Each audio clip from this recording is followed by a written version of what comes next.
So I've changed gears a couple times today, and I was going to start another book, and I couldn't get it all to work. It's the first PDF I've ever tried to read from, and so I couldn't get that to work. But I've also got this other book with me, and I can explain set and setting later. This is still too loud. I don't like any of this. This is a whole different setup than I'm used to. I'm off campus. Let's say that, okay? And it's great. I fucking love it. But I'm trying to figure out how to get my books in. It's just fun. 21 Lessons of Merlyn, a study in Druid magic and lore. I'm going to stumble this. It's probably got a lot of Welsh in it. I'm going to mess that up. I started this book not too long ago. And I do have a rule that once I start a book, I've got to finish it. And what was I saying? I was going to tell you something. Yeah, I lose it a lot, so it's okay. It's good for you guys. But I wanted to kick back with it. And the first run through, I believe I was going to read just the lessons, okay? There's 21 lessons in this book. 21 Lessons of Merlyn, a study in Druid magic and lore by Douglas Monroe. I don't know what year this was. 98, it looks like. Yeah, just kind of flipping through it. Just give me a second.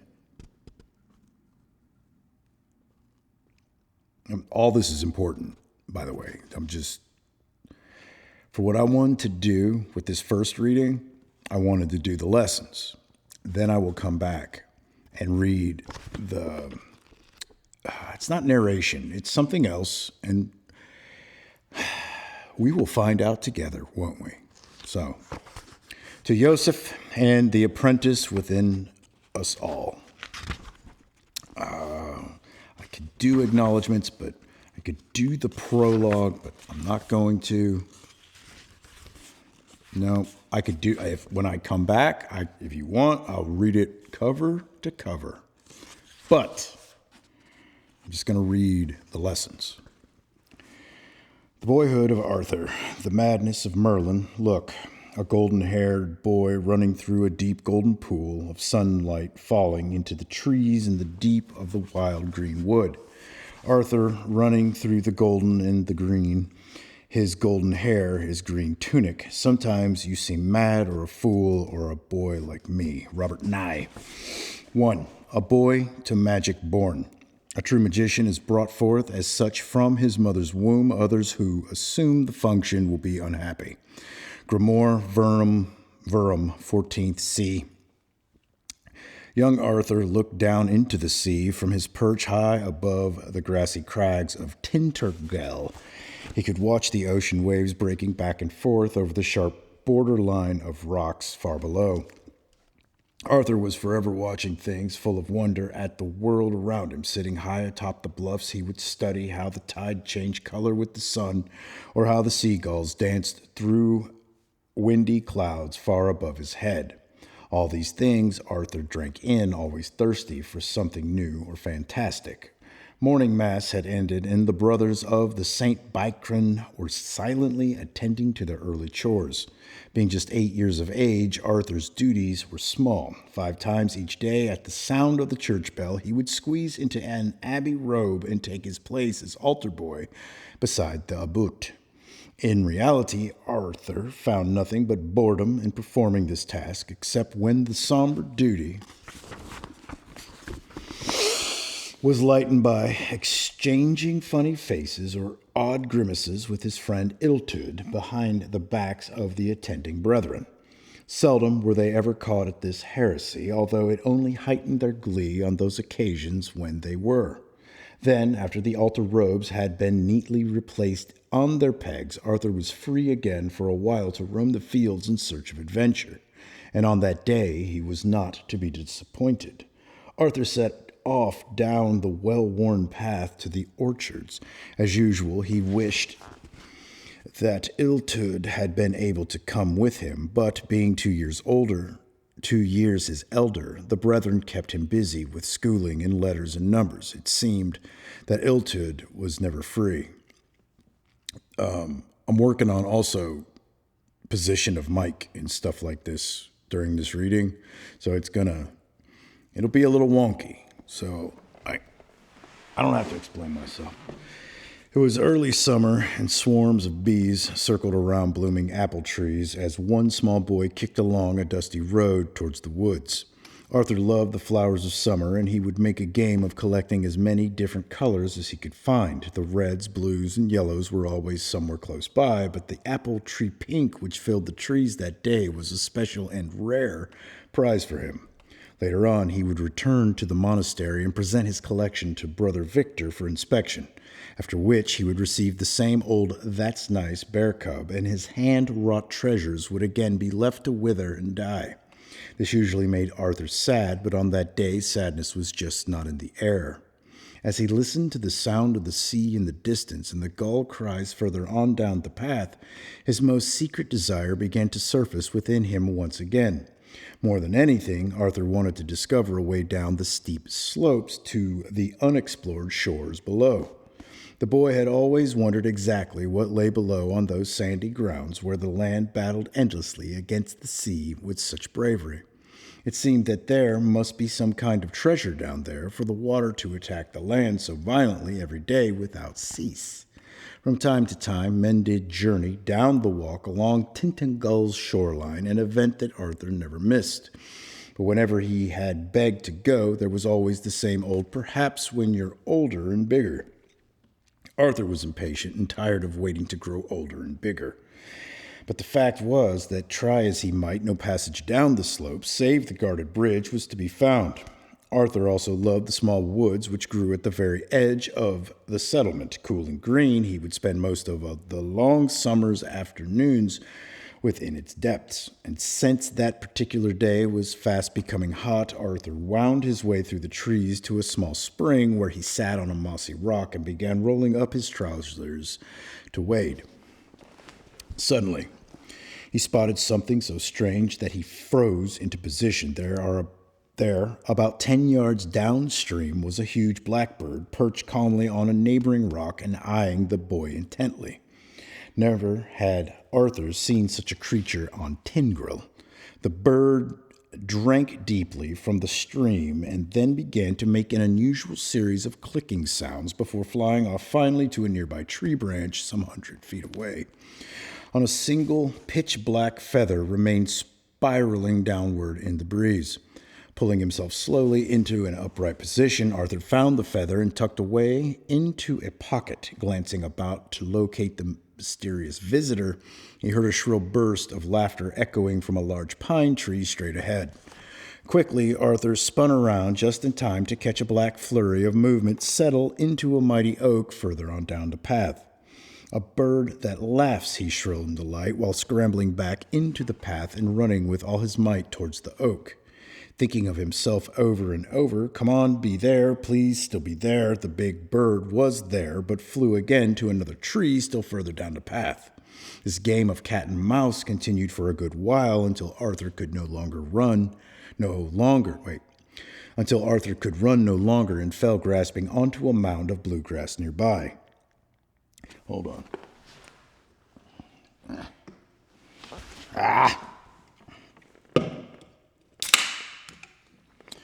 Just water. Don't worry.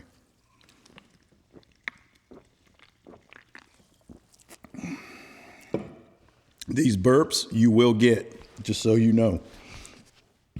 Excuse me.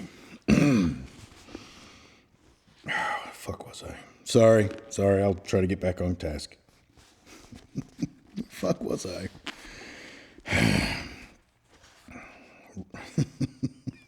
That'll happen a lot. Rising up on all fours, Arthur stalked noiselessly towards the bush as he had seen cats do. And this time, cat and mouse, until Arthur could run no longer and fell grasping onto a mound of bluegrass nearby.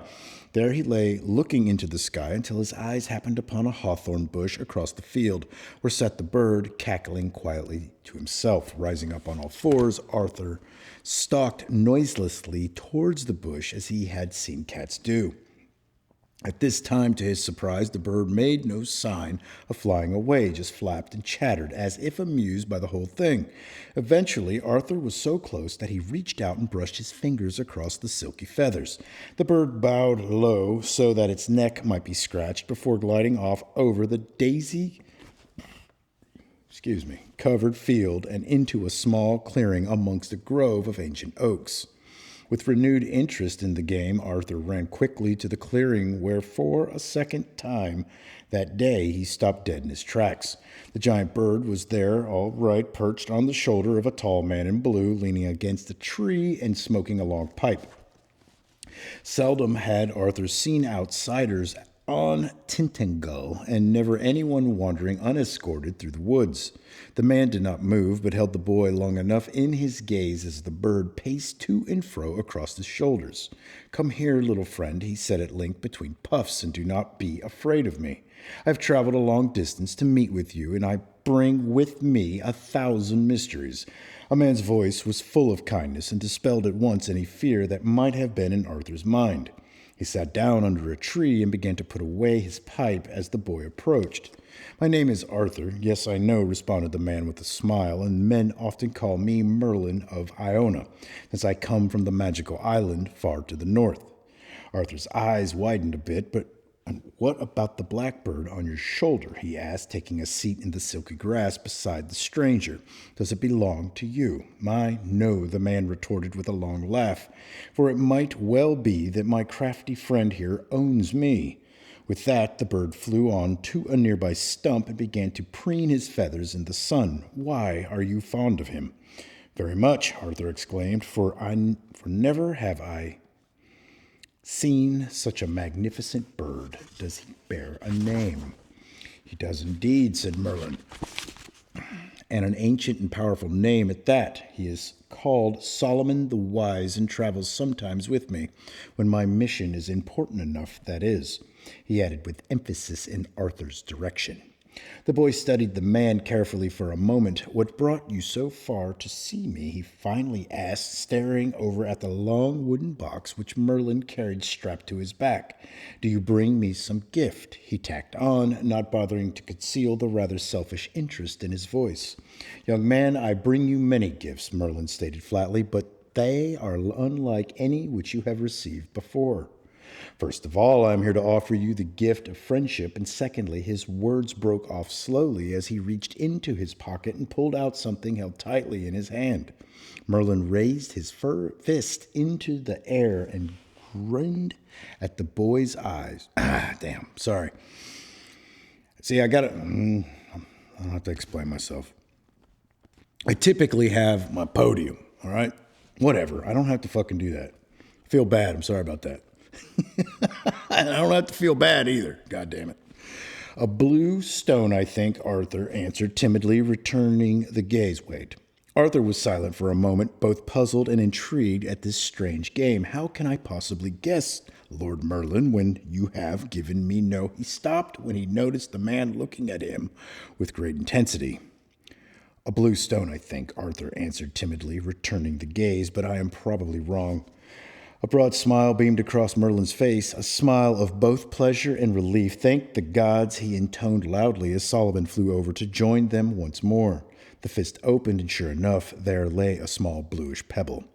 "In the future, you must learn to have more faith," he added, noting the twin look of surprise and disappointment on Arthur's face at the apparent insignificance of his gift. "I thank you, Lord Merlyn," said the boy in a reserved voice as he reached out his hand in acceptance, but the overtones of insecurity could not be missed. I believe that you truly underestimate the worth of this present, said Merlyn quietly, for it is a magical thing capable of many wonders. Do not judge merit by the size or shape, but instead by what it represents. Arthur appeared confused. I could not help but notice the cross symbol which you wear around your neck, young man. Can you tell me why you bear it? The boy thought for a moment, because I am told that this sign will tell others that I follow the ways of Christ. But does it carry any power within itself? Merlyn insisted in response. Slowly, Arthur nodded no. Well then, he continued, might not this blue pebble also be a symbol of importance to some other kind of being? Remember this, boy, that our world is home to more creatures than you have seen from these tiny fields and skies. At once Arthur perked up. But I know the lairs and nests of all the animals in these woods, he said proudly. I am certain that you do, replied Merlyn with a smile, but some kinds of beings cannot be seen even with your sharp eyes, nor can they be stalked or hunted by common man. To find them, you must first learn to see beyond your physical world into the other world realms where they dwell. You must learn to see not only with your eyes, but with your spirit as well, for this is my way, the way of the Druids. Then, for the first time since their meeting, a cloud of fear drifted through Arthur's mind. Many were the dreadful tales of Druid folk and devils which he had overheard spoken in whispered voices late at night by his brothers. But they seemed so unlike the wondrous words of Merlyn that the fear soon dissolved into nothingness. Hold on. It's almost done. The blue stone will make it possible for you to learn such things as I have spoken, the man continued. It is a key, a tool to use when you desire to gain knowledge not of this world. But how, Arthur asked? A pebble is such a common thing. It is not a stone, merely a stone. Merlyn took out his pipe again and began to fill it with birch leaves from a nearby tree. Ah, my young friend, you have much to learn, said the Druid fondly. A chip of flint suddenly brought the pipe to life, and you remind me so of your father. Arthur sat bolt upright. You knew my father, he cried in astonishment. You must tell me of him, please. The brothers here told me that both my parents were unknown. Suddenly, realizing that he had spoken without thought, Merlyn made a quick attempt to evade the subject. There will be future time to speak of many things, he said curtly, but now my time here is past. I have come to teach you a new way of thinking in preparation for the day when your thoughts will mean much to many. Think upon the words that have passed between us this day, and when you are ready, return to this old oak tree and let fall your blue stone over the edge. Only then will I come. So you see, if your common pebble has the power to summon me by its presence below, is it not then a magical thing after all? But where will you go? Asked Arthur, too concerned at losing a friend to bother with the magical part. If you return with me, my brothers will surely feast you well and give you a place to sleep in my own quarters. Please come. Thank you, my boy, Merlyn said warmly, but that would be impossible. I'm afraid that your keepers would not feel any too comfortable with me around, for I am of the old religion, and many have not yet learned what we Druids have long known, that the one God has many faces. Arthur did not pretend to understand these words, but did sense something in them nonetheless. But I will see you again, he pressed. Merlyn paused and bent down face to face. Never doubt that you will, little one, for our friendship has been ordained by the stars of destiny since the world emerged from Anwen. Never doubt it. I won't, said Arthur, but with this the Druid walked quietly towards the edge of the bluff and disappeared behind the oak.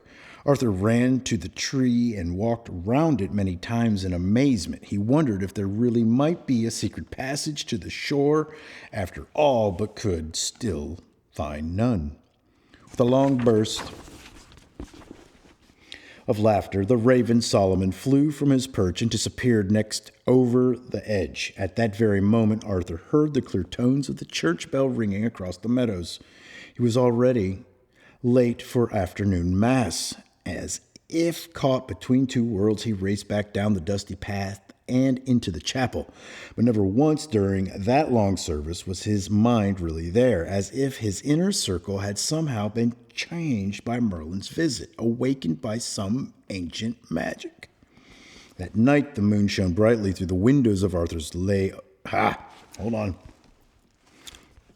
That night the moon shone brightly through the windows of as Arthur lay awake, lost in thought. Clutched tightly in his hand was Merlyn's small gift, while on the wall over his bed was tacked the single black feather. These two relics were of great importance to Arthur, for they alone told him with any certainty that his special day had been more than just a dream, more than just the longings of one small boy, but he would know for sure soon enough. At the first signs of daybreak, he would return to that oak and throw his stone. Then he would know for sure that Merlyn had spoken the truth. Please God, Arthur whispered into the dark, please let it be so Then at last he fell into a deep sleep, dreaming of stones and druids and great blackbirds in the sky. But most of all, dreaming of the words that Merlyn had spoken within a dream of his own. And you remind me so of your father. Bam! See, that sounds like a good book. That's where I got in the first reading. No, it looks like I got through the second. No, maybe 3. Well, I'm only doing 1 because what time is it? Yeah. It's all I can do in a day. Jesus Christ. All right, how do you turn this off? I will do it again, though. So it might even be tonight.